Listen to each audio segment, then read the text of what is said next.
We're back with Charles Kanjama. Charles, I asked a question before we took the break. What does this mean moving forward? Should the Supreme Court, my understanding of the Constitution has two options. One, either uphold the presidential election results as announced by Wafula Chebukati, as declared, as announced, and William Ruto having been declared president-elect, or call for fresh elections to take place in 60 days. Are those the only two options they can go, only two roads they can go down? Is there a third option? And should they decide to call for a fresh election, what does that mean with the IEBC commissioners at cudgels? So there are two probable options. In other words, the likely outcomes is either they uphold the win of William Ruto as declared by the chair of the commission, or they nullify it as requested by the petitioners, the Azimio team. That is really the two probable options. There are other options that are possible, but unlikely at this stage, based on a review of the documentation. One is it could happen that they review the documentation, they do a retally, and they say that neither party got 50% plus one, which will still amount to taking us back to election, only that it would be a runoff.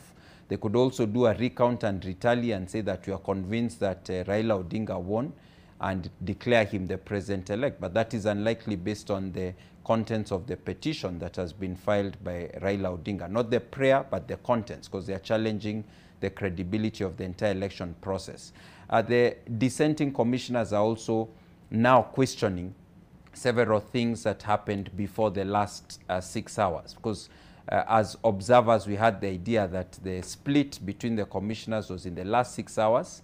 They are now dredging history, which is basically undermining the integrity and the kind of like togetherness of the commission.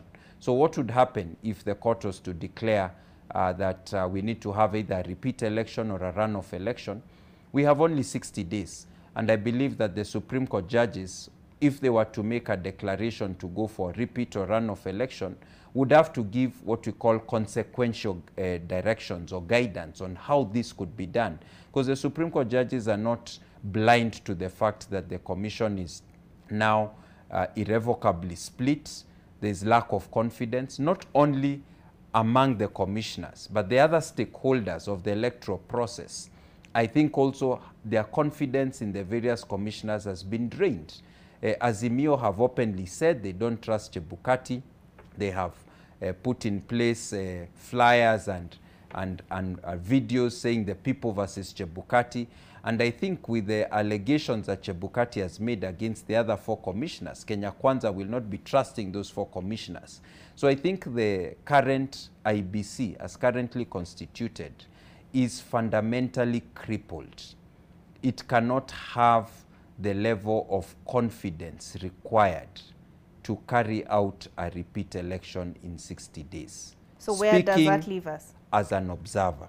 So the Supreme Court will have to decide if we are going to order a repeat or runoff election. How will it be done? Because if these two factions come into place and the kind of like mutual respect is broken, it will just be a voting match, 4 versus 3.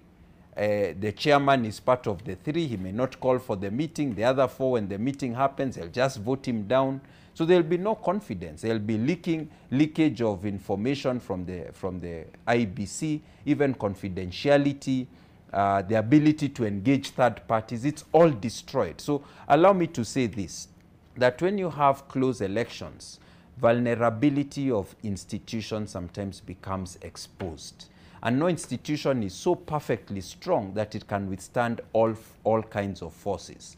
So this election has exposed certain vulnerabilities in IEBC. And unfortunately, as we get into the heart of this presidential election petition, those vulnerabilities have become fractures, and they have become breakages and permanent splits. And I don't think that these commissioners are able to work together. There was a mediation mission by church leaders. They met both sides. I think they must have tried to get them to recover that ability to respect each other and engage corporately. And the result of what we've seen today and yesterday from these split affidavits is that there's a permanent fracture. So the court will have to determine, if we are to go to an election, how do we do it? Noting that there is an elaborate process of appointing new commissioners, there's an elaborate process of removing commissioners because they enjoy security of tenure. So whatever has to be done will have to be done creatively, recognizing and going through the pitfalls of the current reality that we are facing. Okay, I can hear them alerting me that we need to take a break. But please, Charles, just quickly, this is important.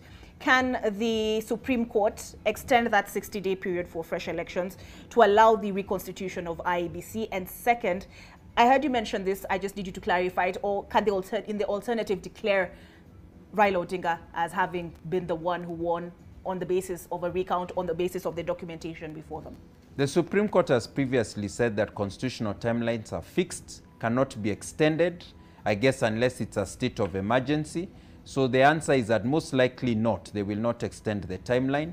On whether Raila Odinga can be declared the president-elect, there's a question of possibility and probability. Possibility, the Supreme Court can do what they feel is consistent with the constitutional imperative. But in reality, based on what Article 140 of the Constitution says, the best outcome, if they feel that Ruto was wrongly declared president-elect, is to say, let's go for fresh elections.